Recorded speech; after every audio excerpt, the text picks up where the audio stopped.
ರಣದೀಪ್ ಸಿಂಗ್ ಸುರ್ಜೇವಾಲಾ ಅವರು ಕನ್ನಡ ಮಾಧ್ಯಮಗಳನ್ನು ಹೊಗಳುತ್ತಾ ನಿನ್ನೆ 6:30 ಗಂಟೆ ಎಐಸಿಸಿ ಕಚೇರಿಯಲ್ಲಿ ರಾಜ್ಯಸಭೆಗೆ ಯಾರನ್ನು ಕಳಿಸಬೇಕು ಅನ್ನುವುದರದ್ದೇ ಚರ್ಚೆ ಆಗಿದೆ. ಅದನ್ನು ಬಿಟ್ಟು ಬೇರೆ ಯಾವುದು ಚರ್ಚೆ ಆಗಿಲ್ಲ ಅಂತಾನೆ ಹೇಳಿದ್ರು. ಕನ್ನಡ ಮಾಧ್ಯಮಗಳನ್ನು ತುಂಬ ಜವಾಬ್ದಾರಿಯುತ ಮಾಧ್ಯಮಗಳು ಅಂತ ಹೇಳ್ತಾನೆ. ನಿನ್ನೆ ರಾಜ್ಯಸಭೆಯ ಕ್ಯಾಂಡಿಡೇಟ್ಗಳ ಆಯ್ಕೆ ಬಿಟ್ಟರೆ ಇನ್ನೇನೂ ಚರ್ಚೆ ಆಗಿಲ್ಲ ಅಂತಾನೆ ಹೇಳ್ತಾ ಇದ್ದಾರೆ. ಮತ್ತೊಮ್ಮೆ ನನ್ನ 3 ಜನ ಸಹೋದ್ಯೋಗಿಗಳ ನೇರ ಸಂಪರ್ಕದಲ್ಲಿದ್ದಾರೆ. ಆನಂದ ಬೈದನ ಮನೆ ಇದ್ದಾರೆ. ಆನಂದ, ಒಂದು ಸಣ್ಣ ರಿಯಾಕ್ಷನ್ ರಣದೀಪ್ ಸಿಂಗ್ ಸುರ್ಜೇವಾಲಾ ಅವರು ಇವತ್ತು ಹೇಳಿದ್ದರ ಬಗ್ಗೆ, ಕೆ ಸಿ ವೇಣುಗೋಪಾಲ್ ಅವರು ನಿನ್ನೆ ಹೇಳಿದ್ದರ ಬಗ್ಗೆ.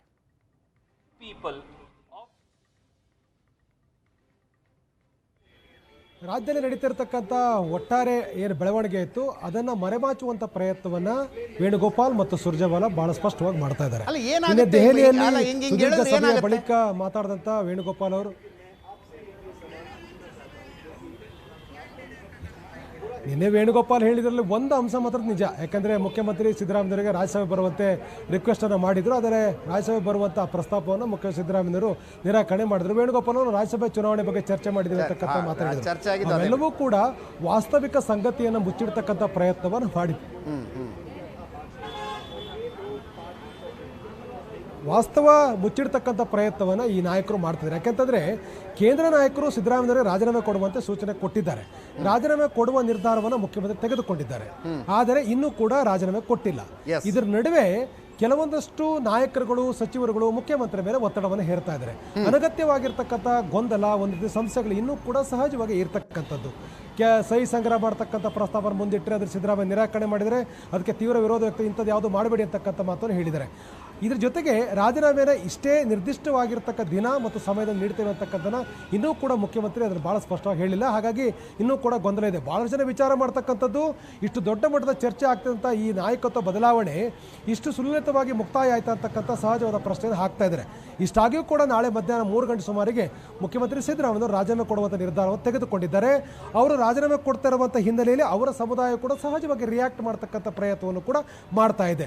ಇದು ಒಂದವೇನಾದರೂ ಕೂಡ ಮುಖ್ಯಮಂತ್ರಿಗಳು ಒಂದು ಫರ್ಮ್ ಡಿಸಿಷನ್ ತಗೊಳ್ಳದೇ ಇದ್ರೆ ಅಥವಾ ಎಲ್ಲೋ ಒಂದು ಕಡೆ ಗೊಂದಲಕ್ಕೆ ಈ ಒಂದು ಸಮಸ್ಯೆ ಮುಂದುವರೆದಿದೆ ಆಗಿದ್ರೆ ನಿಶ್ಚಯವಾಗಿಯೂ ಕೂಡ ಬೇರೆ ಬೇರೆ ಸಮುದಾಯಗಳು ಬೇರೆ ಬೇರೆ ರೀತಿಯಾಗಿರ್ತಕ್ಕಂಥ ರಿಯಾಕ್ಷನ್ ನೀಡತಕ್ಕಂಥ ಸಾಧ್ಯತೆಗಳು ಹೆಚ್ಚಾಗಿತ್ತು. ಕಾಂಗ್ರೆಸ್ ಹೈಕಮಾಂಡ್ನ ಕೆಲ ನಾಯಕರ ಮೇಲೆ ಆಕ್ರೋಶಗಳು ಹೊರಹೊಮ್ತಾ ಇತ್ತು. ಇವು ಯಾವುದಕ್ಕೂ ಕೂಡ ಅವಕಾಶ ಆಗದ ಹಾಗೆ ಮುಖ್ಯಮಂತ್ರಿಗಳು ರಾಜೀನಾಮೆ ಕೊಡುವ ನಿರ್ಧಾರವನ್ನು ತೆಗೆದುಕೊಂಡಿದ್ದಾರೆ. ಜೊತೆಗೆ ನಾಳೆ ರಾಜೀನಾಮೆ ಕೊಡುವ ತನಕನೂ ಕೂಡ ಏನಾಗತ್ತೆ ಅನ್ನೋ ಬಗ್ಗೆ ಒಂದು ಕ್ಲಾರಿಟಿ ಯಾರಲ್ಲೂ ಕೂಡ ಇಲ್ಲ. ಮುಖ್ಯಮಂತ್ರಿಗಳು ಈ ರೀತಿಯಾಗಿರುವಂಥ ಅತ್ಯಂತ ಸುಲಭವಾಗಿ ಈ ಸಮಸ್ಯೆಯನ್ನು ಪರಿಹಾರ ಮಾಡಿಕೊಂಡಿರತಕ್ಕಂಥ ಸಹಜ ಒಂದು ಅನುಮಾನ ಇದ್ದೇ ಇದೆ. ಹಾಗಾಗಿ ಕಾಂಗ್ರೆಸ್ನ ರಾಜ್ಯ ಉಸ್ತುವಾರಿ ಇರ್ಬೋದು, ವೇಣುಗೋಪಾಲ್ ಇರ್ಬೋದು, ಎಲ್ಲರೂ ಕೂಡ ಮುಖ್ಯಮಂತ್ರಿ ರಿಸೈನ್ ಮಾಡೋ ತನಕನೂ ಕೂಡ ಹೈಕಮಾಂಡ್ ನಿಜವಾಗ್ಲೂ ಕೂಡ ಕಾರಣ ಏನು ಅಂತ ಮಂಜಿನಂತೆ ಕರಗಿ ಬಿಡ್ತು ಅಂತ ಕಾರಣ ಏನು? 1-2.5 ವರ್ಷದ ಹಿಂದೆ ಮಾತುಕತೆ ಆಗಿದ್ದು ಸಿದ್ದರಾಮಯ್ಯನವರು ಮಾತು ಕೊಟ್ಟಿದ್ದು ಸತ್ಯ ಅನ್ನೋದಾಯ್ತಾ ಈಗ? ಅಥವಾ ಪ್ರಶಾಂತ್ ನಾಥ್ ನಿನ್ನೆ ಹೇಳಿದ್ರು ಸೋನಿಯಾ ಗಾಂಧಿಯವರ ಬಗ್ಗೆ, ಗಾಂಧಿ ಕುಟುಂಬದ ಬಗ್ಗೆ ಒಂದು ಕೃತಜ್ಞತೆ ಇದೆ ಸಿದ್ದರಾಮಯ್ಯನವರಿಗೆ, ಆ ಕೃತಜ್ಞತೆ ಕರಗಿ ಹೋಗಬಾರ್ದು, ನಾನು ಹಠ ಹಿಡ್ಕೊಂಡು ಕೂತ್ಕೊಂಡ್ರೆ ಅನ್ನೋದು ಕಾರಣ? ಒಂದು ನಿಮಿಷ. ಎಸ್ ಪ್ರಶಾಂತ್. ಅಜಿತ್, ನೋಡಿ, ಪಾಲಿಟಿಕ್ಸ್ನಲ್ಲಿ ನಿಮ್ಮ ಬಳಿ ಆಪ್ಷನ್ಸ್ ಏನು, ವಿಕಲ್ಪಗಳೇನು ಅನ್ನೋದ್ರ ಮೇಲೆ ಪಾಲಿಟಿಕ್ಸ್ ಆಟ ಆಡಲಾಗುತ್ತೆ. ಈಗ ಒಂದು ಗಾಂಧಿ ಕುಟುಂಬದ ಬಗ್ಗೆ ಕೃತಜ್ಞತೆ, ಒಂದು ನಾನು ನುಡಿದಂತೆ ನಡೀತೀನಿ, ಇದು ಒಂದು ಭಾಗ. ಓಕೆ. ಇನ್ನೊಂದು ಭಾಗ ನಿಮ್ಗೆ ಸಿದ್ದರಾಮಯ್ಯನವ್ರಿಗೆ ಪೊಲಿಟಿಕಲಿ ಏನು ಎಕ್ಸ್ಪ್ಲೋರ್ ಮಾಡಲಿಕ್ಕಿದೆ. 8 ವರ್ಷ ಅವರು ಅಧಿಕಾರವನ್ನು ಅನುಭವಿಸಿದ್ದಾರೆ. ಜನತಾದಳದಿಂದ ಕಾಂಗ್ರೆಸ್ಗೆ ಕರೆದುಕೊಂಡು ಬಂದು ಅವರನ್ನು ಅವ್ಯಾಹತ ಅಬಾಧಿತ ಮುಖ್ಯಮಂತ್ರಿಯಾಗಿ ಕಾಂಗ್ರೆಸ್ ಹೈಕಮಾಂಡ್ ಅವರಿಗೆ ಆದೇಶವನ್ನು ನಡೆಸಲಿಕ್ಕೆ ಬಿಡ್ತು, ಅವಕಾಶವನ್ನು ಕೊಡ್ತು. ಈಗ ಮುಖ್ಯಮಂತ್ರಿಗಳು ಸೆಡ್ ಹೊಡೆದ್ರು ಪೊಲಿಟಿಕಲಿ ಅವ್ರಿಗೆ ಏನು ಸಾಧಿಸ್ಲಿಕ್ಕಿದೆ ಅಂದರೆ 28ರವರೆಗೆ ಅಧಿಕಾರ ಮಾತ್ರ ಸಾಧಿಸ್ಲಿಕ್ಕೆ ಉಂಟಾ? Okay okay. ರಾಷ್ಟ್ರೀಯ ಪಾರ್ಟಿಗಳಲ್ಲಿ ಒಮ್ಮೆ ಹೈಕಮಾಂಡ್ ತೀರ್ಮಾನವನ್ನು ತೆಗೆದುಕೊಂಡ ನಂತರ ನಿಮ್ಮ ಬಳಿ 2 ಆಪ್ಷನ್ಸ್ ಉಳಿಯೋದು. ಒಂದು, ನೀವು ಹೇಳದಂತೆ ಕೇಳಿ ರಾಜೀನಾಮೆಯನ್ನು ಕೊಡಬೇಕು. ಮಾರುತೇಶ್ ಹೇಳ್ತಾ ಇದ್ರು, ಯಾರು ಬಂಗಾರಪ್ಪ ರಾಜೀನಾಮೆ ಕೊಟ್ಟರು, ಆಮೇಲೆ ವೀರಪ್ಪ ಮೊಯ್ಲಿ ಆಯ್ಕೆ ನಡೀತು. ಹೀಗಿರುವಾಗ ಸಿದ್ದರಾಮಯ್ಯನವರ ಬಳಿ ಕೂಡ ಏನು ಭಾಳ ಆಯ್ಕೆಗಳಿರಲಿಲ್ಲ. ಇಲ್ಲಪ್ಪ ನಾನು ಬೆಂಬಲಿಗರನ್ನು ಕಟ್ಕೊಂಡು 60-70 ಶಾಸಕರ ಒಂದು ಬಲಾಬಲವನ್ನು ಪ್ರದರ್ಶನ ಮಾಡಿ ನಾನು 28ರವರೆಗೆ ಇರಬೇಕು ಅಂತಕ್ಕಂಥದ್ದೇನು ಸಿದ್ದರಾಮಯ್ಯನವ್ರಿಗೆ ಇರಲಿಲ್ಲ. ಅವರಿಗಿತ್ತು ಗಾಂಧಿ ಕುಟುಂಬ ನನಗೆ ಅವಕಾಶವನ್ನು ಕೊಡ್ತು, ಗಾಂಧಿ ಕುಟುಂಬ ನನಗೆ ಕರೆದು ನೀವು ರಾಜೀನಾಮೆ ಕೊಡಿ ಅಂತ ಹೇಳಿದರೆ ನಾನು ರಾಜೀನಾಮೆಯನ್ನು ಕೊಡ್ತೀನಿ ಅನ್ನೋದು ಸಿದ್ದರಾಮಯ್ಯನವರ ಮನಸ್ಸಿನಲ್ಲಿತ್ತು. ಓಕೆ. ಯಾವಾಗ ನಿನ್ನೆ ರಾಹುಲ್ ಗಾಂಧಿ ಬಹಳ ಅನ್ಇಕ್ವಿವೋಕಲ್ ಟರ್ಮ್ಸಲ್ಲಿ ಸ್ವಲ್ಪ ಬೇಸರ ಆಗಿರಬೇಕು ಸಿದ್ದರಾಮಯ್ಯ, ನಾನಿಲ್ಲ ಅಂತ ಹೇಳಲ್ಲ, ಆದರೆ ಯಾವಾಗ ಗಾಂಧಿ ಕುಟುಂಬ ಹೇಳುತ್ತೋ ಇಲ್ಲಪ್ಪ ನೀವು ರಾಜೀನಾಮೆಯನ್ನು ಕೊಡಬೇಕಾಗತ್ತೆ, ನಾವು ನಿಮ್ಗೆ ಅವಕಾಶವನ್ನು ಕೊಟ್ಟಿದ್ವಿ, ನೀವು ಹೊರಗಿನಿಂದ ಬಂದ ಅವಕಾಶವನ್ನು ಕೊಟ್ಟಿದ್ವಿ, ಈಗ ಡಿ ಕೆ ಶಿವಕುಮಾರ್ಗೊಂದು ಭರವಸೆಯನ್ನು ನಾವು ಕೊಟ್ಟಿದ್ವಿ, ನಿಮ್ಮ ಎದುರುಗಡೆನೇ ಕೊಟ್ಟಿದ್ವಿ, ಹೀಗಾಗಿ ಅದನ್ನು ಈಡೇರಿಸಬೇಕು. ಮತ್ತು ಕಾಂಗ್ರೆಸ್ ಹೈಕಮಾಂಡ್ ನನಗನ್ಸುತ್ತೆ ಒಂದು ಜಾಣ ನಡೆಯನ್ನಿಟ್ಟಿದೆ. ಓಕೆ. ನವೆಂಬರ್ನಲ್ಲಿ ಇದು ಮಾಡ್ಲಿಕ್ಕೆ ಹೋಗಿದ್ರೆ ಸ್ವಲ್ಪ ಮಟ್ಟಿಗೆ ಕಿತ್ತಾಟ ತಿಕ್ಕಾಟ ನಡೀತಿತ್ತು. ಬಟ್ 6 ತಿಂಗಳ ಗ್ರೇಸ್ ಪೀರಿಯಡನ್ನು ಕೊಟ್ಟು ಇನ್ನೂ 2 ವರ್ಷಕ್ಕೆ ಚುನಾವಣೆ ಇದೆ, ಆ ಚುನಾವಣೆಯ ನೇತೃತ್ವವನ್ನು ನಾವು ಹೊಸಬರಿಗೆ ಕೊಡ್ತೀವಿ ಮತ್ತು ನಿಮ್ಮ ಬೆಂಬಲಿಗರಿಗೆ, ನಿಮ್ಮ ಮಗನಿಗೆ, ಅವರಿಗೆ ಯಾವುದೇ ರೀತಿಯ ಪಾಲಿಟಿಕ್ಸ್ಗೆ ಧಕ್ಕೆ ಆಗದಂತೆ ನೋಡಿಕೊಳ್ಳೋ ಜವಾಬ್ದಾರಿ ನನ್ನದು ಅನ್ನೋದನ್ನು ರಾಹುಲ್ ಗಾಂಧಿ ಹೇಳಿದ್ದಾರೆ. ಹೀಗಿರುವಾಗ ಸಿದ್ದರಾಮಯ್ಯನವ್ರು ಸೆಡ್ಡು ನೋಡಿ, ಪಾಲಿಟಿಕ್ಸ್ನಲ್ಲೂ ಸೆಡ್ ಹೊಡಿಲಿಕ್ಕೆ ಕಾರಣಗಳು ಬೇಕಾಗ್ತಾವೆ. ನಾವು ನಿನ್ನೆ ಕೂಡ ಚರ್ಚೆ ಮಾಡಿದ್ವಿ ಅಜಿತ್.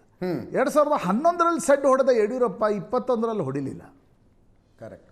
ಯಾಕಂದರೆ 21ರಲ್ಲಿ ಅವರ ವಯಸ್ಸು ದಾಟಿತ್ತು. ಈಗಲೂ ಸಿದ್ದರಾಮಯ್ಯ ಈಗ 2015ರಲ್ಲಿ ಇದಾಗಿದ್ರೆ ಸಿದ್ದರಾಮಯ್ಯ ಒಪ್ಕೋತಿದ್ರ? 15-16ರಲ್ಲಿ ಒಪ್ಕೋತಿರ್ಲಿಲ್ಲ ಅವರು.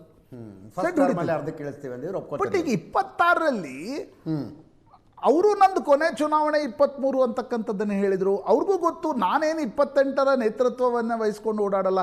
ನೀವು ಪೊಲಿಟಿಕಲಿ ಲಾಜಿಕಲಿ ಯೋಚನೆ ಮಾಡಿದರೆ ಸಿದ್ದರಾಮಯ್ಯನವರು 28ರವರೆಗೆ ಮುಖ್ಯಮಂತ್ರಿಯಾಗಿ ಮುಂದುವರಿತಾರೆ, ನೇತೃತ್ವ ಜಾರಕಿಹೊಳಿ ಮತ್ತು ಡಿ ಕೆ ಶಿವಕುಮಾರ್ ವಹಿಸ್ಕೊಳ್ತಾರೆ. ಅದು ಲಾಜಿಕಲಿ ಸಾಧ್ಯನೂ ಕೂಡ ಇರಲಿಲ್ಲ.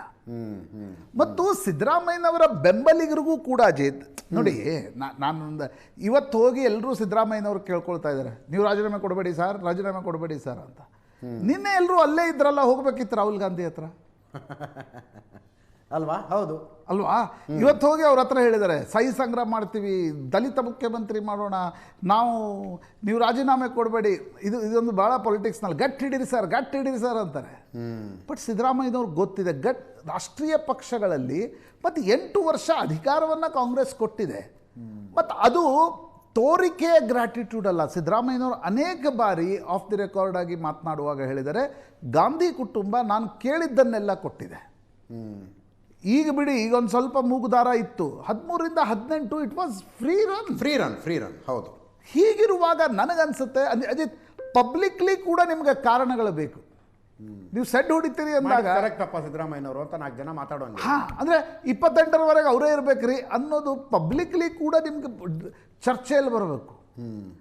ಸಿದ್ದರಾಮಯ್ಯನವ್ರಿಗೂ ಗೊತ್ತಿದೆ, ನಾನು 8 ವರ್ಷ ಮುಖ್ಯಮಂತ್ರಿ, ದೇವರಾಜ ಅರಸರ ರೆಕಾರ್ಡನ್ನು ಮುರಿದೆ. ಕರ್ನಾಟಕದಲ್ಲಿ ಸ್ವತಂತ್ರ ಭಾರತ ಮೈಸೂರು ಏಕೀಕರಣದ ನಂತರದ ಇತಿಹಾಸದಲ್ಲಿ ಇಷ್ಟು ಸುದೀರ್ಘ ಅವಧಿಯವರೆಗೆ ಯಾರೂ ಮುಖ್ಯಮಂತ್ರಿ ಆಗಿರಲಿಲ್ಲ. ಅದು ನಾನು ಬೇರೆ ಪಕ್ಷದಿಂದ ಬಂದು ಇಷ್ಟು ವರ್ಷಗಳ ಕಾಲ ಮುಖ್ಯಮಂತ್ರಿ ಆಗಿದ್ದೀನಿ. ಮತ್ತು ನನಗನ್ಸುತ್ತೆ ಅಜಿತ್, ಅವರು BJP ಜೊತೆಗೆ ಸೇರ್ಕೊಂಡು ಏನೋ ಮಾಡಬೇಕು ಅನ್ನೋ ಜಾಯಮಾನದವರಲ್ಲ. ಅಲ್ಲ. ಹೀಗಾಗಿ ಅವ್ರ ಬಳಿ ಕೂಡ ಏನೋ ಆಪ್ಷನ್ಸ್ ಉಳಿದಿಲ್ಲ. ಈಗ BJP ಜೊತೆ ಸೇರಿಕೊಂಡು ಏನೋ ಮಾಡಬೇಕು, ಆ ಕಡೆಯಿಂದ ಈ ಕಡೆ ಮಾಡಬೇಕು, ನಾನೇ ಮುಖ್ಯಮಂತ್ರಿ ಆಗಬೇಕು, ರಾಜ್ಯದ ಕಿಂಗ್ ಮೇಕರ್ ಆಗಬೇಕು, ಮಗನನ್ನು ಮುಖ್ಯಮಂತ್ರಿ ಮಾಡಬೇಕು, ಆ ಮಹತ್ವಾಕಾಂಕ್ಷೆ ಸಿದ್ದರಾಮಯ್ಯನವ್ರಿಗೆ ಇದ್ದಂತೆ ಕಾಣ್ತಿಲ್ಲ. ಮಗ ರಾಜಕಾರಣದಲ್ಲಿ ಮುಂದೆ ಬರಬೇಕು ಅನ್ನೋದು ಎಲ್ಲ ಅಪ್ಪಂದ್ರಿಗೂ ಇದ್ದೇ ಇರುತ್ತೆ. ಬಟ್ ಇಲ್ಲ, ಅವನನ್ನು ಈಗಲೇ ತಂದು ಮುಖ್ಯಮಂತ್ರಿ ಮಾಡಿಬಿಡ್ಬೇಕು, ಅವನು ನಾಳೆ KPCC ಅಧ್ಯಕ್ಷ ಆಗಬೇಕು, ಆ ಮನಸ್ಥಿತಿಯಲ್ಲಿ ಸಿದ್ದರಾಮಯ್ಯನವರು ಇರಲಿಲ್ಲ. ಆದರೆ ಅವ್ರದ್ದು ಒಂದು ಕಂಡೀಷನ್ ಇತ್ತು, ಗಾಂಧಿ ಕುಟುಂಬದವರು ಕರೆದು ಹೇಳಿ. ಓಕೆ. ಅವರು ಹೇಳಿದರೆ ನಾನು ಒಪ್ಕೊಳ್ತೀನಿ. ಈಗ ನೋಡಿ, ನೀವು ಸುರ್ಜೇವಾಲಾ ಬಗ್ಗೆ ಕೇಳ್ತಾ ಇದ್ರಿ. ಸುರ್ಜೇವಾಲಾ ವಿರುದ್ಧ 4 ತಿಂಗಳ ಹಿಂದೆ ಹೋಗಿ ಸಿದ್ದರಾಮಯ್ಯನವರು ರಾಹುಲ್ ಗಾಂಧಿಗೆ ಹೇಳಿದರು, ಹೌದು, remove him from the AICC incharge, ಅವರು ಡಿ ಕೆ ಶಿವಕುಮಾರ್ ಪರವಾಗಿದ್ದಾರೆ ಅಂತ. ನನಗನ್ಸತಿ KC ವೇಣುಗೋಪಾಲ್ ಮತ್ತು KC ವೇಣುಗೋಪಾಲ್ ನಿನ್ನೆ ಭಾಳ ಜಾಣತನದಿಂದ ಮಾತಾಡಿದ್ರು. ಅವರು ಹೇಳಿದರು ರಾಜ್ಯಸಭಾದ್ದು ವಿಷಯ ಅಂತ. ನಾವು ಅರ್ಥ ಮಾಡ್ಕೋಬೇಕಾಗಿ ಅವ್ರ ಪರವಾಗಿ ಅದು ರಾಜ್ಯಸಭೆ ವಿಷಯವೇ ಇತ್ತು. ಹೌದು. ಈಗ ಸುರ್ಜೇವಾಲಾ ಮಾತಿನಲ್ಲಿ ನನಗೆ ಕಂಡಿದ್ದು, ಫಸ್ಟ್ ಏನು ಅನ್ಕೊಂಡಿದ್ವೋ ಅದಾಗಲಿ, ಅದಾದ್ಮೇಲೆ ಹೈಕಮಾಂಡ್ ಹೇಗೆ, ಈಗ ನನಗನ್ಸುತ್ತೆ ಅವ್ರಿಗಿರ್ತಕ್ಕಂಥ ಅಂದರೆ ದಿಲ್ಲಿಯಲ್ಲಿ ಯಾರೋ ಹೇಳ್ತಾ ಇದ್ರು, ಶುಕ್ರವಾರ ಶಾಸಕಾಂಗ ಪಕ್ಷದ ಸಭೆ ಕರಿಬೇಕು, ನಾಳೆ ಮಧ್ಯಾಹ್ನ ಇವರು 3 ಗಂಟೆಗೆ ರಾಜೀನಾಮೆ ಕೊಡ್ತಾರೆ. ಇಟ್ ಈಸ್ ಬಟ್ ನ್ಯಾಚುರಲ್, ಕರಿಲೇಬೇಕಾಗತ್ತೆ. ಹೌದು. ಆಗ ಸುಸೂತ್ರವಾಗಿ ಒಂದು ತೀರ್ಮಾನ ಆಗಲಿ. ಮತ್ತು ಇವತ್ತು ಸಿದ್ದರಾಮಯ್ಯನವರು ನೋಡಿ, ಸಿದ್ದರಾಮಯ್ಯನವ್ರಿಗೊಂದು ಕ್ರೆಡಿಟನ್ನು ಕೊಡಬೇಕು ಅಜಿತ್. ಕರ್ನಾಟಕದಲ್ಲಿ ಅಧಿಕಾರದಿಂದ ಇಳಿಯುವ ಎಲ್ಲ ಮುಖ್ಯಮಂತ್ರಿಗಳು ಕೂಡ ಇಳಿಯುವಾಗ ಒಂದಿನ 2 ದಿನ ಆ ಸ್ವಾಮೀಜಿ ಕರೆದ್ರು, ಈ ಸ್ವಾಮೀಜಿ ಕರೆದ್ರು, ಅವ್ರನ್ನ ಕರೆದ್ರು, ಇವ್ರನ್ನ ಕರೆದ್ರು, ಮನೆ ಎದುರುಗಡೆ ಕಣ್ಣೀರು ಹಾಕ್ಸಿದ್ರು. But Siddaramaiah, one credit we all should give to him is gracefully he handled it. Correct. ನಿನ್ನೆ ಕೂಡ ಅವರು ಎಲ್ಲೂ ಕೂಡ ರಾದ್ಧಾಂತವನ್ನು ಮಾಡ್ಕೊಳ್ಳಿಲ್ಲ. ನಿನ್ನೆ ಸಚಿವರ ಜೊತೆಗಿನ ಸಭೆಯಲ್ಲೂ ಕೂಡ ಇಲ್ಲ ನನಗೆ ಭಾಳ ಅನ್ಯಾಯ ಆಗ್ಬಿಡ್ತು ಅಂತ ಎಲ್ಲೂ ಅವರು ಇಡೀ ಅವರು ಜಾರ್ಜ್ ನಿವಾಸದಲ್ಲಿ ಕೊನೆಗೆ ಹೇಳಿದ್ರಂತೆ, ಇಲ್ಲ ನಾನು ನಾಳೆದ್ದೇ ರಾಜೀನಾಮೆ ಕೊಡ್ತೀನಿ ಅಂತ. ಬಿಟ್ಟರೆ ಅವರೆಲ್ಲೂ ಕೂಡ ನನಗೆ ಹಿಂಗೆ ಅನ್ಯಾಯ ಆಯಿತು ರಾಹುಲ್ ಗಾಂಧಿ ಈ ಮಾತನ್ನು ಅವರೆಲ್ಲೂ ಹೇಳಿಲ್ಲ. ಇವತ್ತು ಬೆಳಿಗ್ಗೆಯಿಂದ ನಿನ್ನ ತಡರಾತ್ರಿ ಸಚಿವರು ಹೋಗಿದ್ರು, ಶಾಸಕರು ಹೋಗಿದ್ರು, ಸ್ವಲ್ಪ ಮಟ್ಟಿಗೆ ಬೇಸರದಲ್ಲಿದ್ದರು. ಆಬ್ವಿಯಸ್ಲಿ ಅದು ಸಹಜ, ಅದು ಸಿಂಕಿನ್ ಆಗಬೇಕು. ಬಟ್ ಎಲ್ಲೂ ಕೂಡ ಅವರು ಇಲ್ಲ ನಾನು ಸೆಡ್ ಹೊಡಿತೀನಿ, ನಾನು ಹಂಗೆ ಮಾಡಿಬಿಡ್ತೀನಿ, ನಾನು ಹಿಂಗೆ ಮಾಡಿಬಿಡ್ತೀನಿ. ಹೈಕಮಾಂಡ್ನಲ್ಲಿ ಸ್ಪೆಕ್ಯುಲೇಷನ್ಸ್ ನಡೆದಿದ್ದು. ಹೌದು, ಇವರು ಪ್ರಿಸಿಪಿಯೇಟ್ ಮಾಡಿಬಿಟ್ರ ನಾಳೆ ರಾಜ್ಯಸಭಾ ಚುನಾವಣೆ ಕತೆ ಇದು ಇರುತ್ತೆ ಪೊಲಿಟಿಕ್ಸ್ನಲ್ಲಿ. ಈಗ ನೋಡಿ, ಈಗ ಇದೆಲ್ಲವೂ ಸುಲಭ ಇಲ್ಲ. ಈಗ ನಾಳೆ ಸಿದ್ದರಾಮಯ್ಯ ರಾಜೀನಾಮೆ ಕೊಟ್ಕೊಂಡು ಹೊಸ ಮುಖ್ಯಮಂತ್ರಿ ಬರ್ತಾರೆ.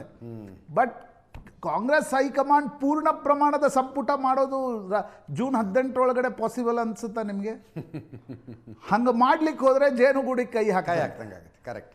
ಹಾಗಾಗಿ ನನಗನ್ಸುತ್ತೆ ಅಜಿತ್, ಮತ್ತು DCMಗಳು ನಾನು ಎಲ್ಲ ವಿಧವಾದ ಟಚ್ ಮಾಡಿದಾಗ ಜಾರಕಿಹೊಳಿ PCC ಪ್ರೆಸಿಡೆಂಟ್ ಆಗೋದು ಬಹುತೇಕ ನಿಶ್ಚಿತ ಅನಿಸುತ್ತೆ, ಪರ್ಮ್ಯುಟೇಷನ್ಸ್ ಕಾಂಬಿನೇಷನ್ಸ್ ನೋಡಿದಾಗ. ಯಾಕೆಂದರೆ ಒಬ್ಬರು ಅಹಿಂದ ಹೋಗ್ತಾರೆ, ಒಕ್ಕಲಿಗರು CM ಆದರೆ ಅಹಿಂದ ಸಮುದಾಯಕ್ಕೆ KPCC ಅಧ್ಯಕ್ಷ ಸ್ಥಾನ ಕೊಡಲೇಬೇಕು. ಅದೇ DK ಶಿವಕುಮಾರ್ ಅವರು ಮಲ್ಲಿಕಾರ್ಜುನ ಖರ್ಗೆ ಅವರ ಮನೆಗೆ ಹೋಗಿದ್ದಾರೆ. ದಿಲ್ಲಿಲೇ ಇದ್ದಾರೆ DK ಶಿವಕುಮಾರ್. ನಾಳೆ ಮಧ್ಯಾಹ್ನ ಬರ್ತಾರವರು. ಮುಖ್ಯಮಂತ್ರಿ ಸಿದ್ದರಾಮಯ್ಯನವರು ನಿನ್ನೆ ರಾತ್ರಿಯೇ ಹೊರಟು ಬಂದರು. DK Shivakumar, DK Suresh ದಿಲ್ಲಿಲೇ ಉಳ್ಕೊಂಡ್ರು. DK Suresh ಅವರು ಇವತ್ತು ಬಂದು ತಲುಪಿದ್ದಾರೆ. DK ಶಿವಕುಮಾರ್ ಅವರು ನಾಳೆ ಬರ್ತಾರೆ.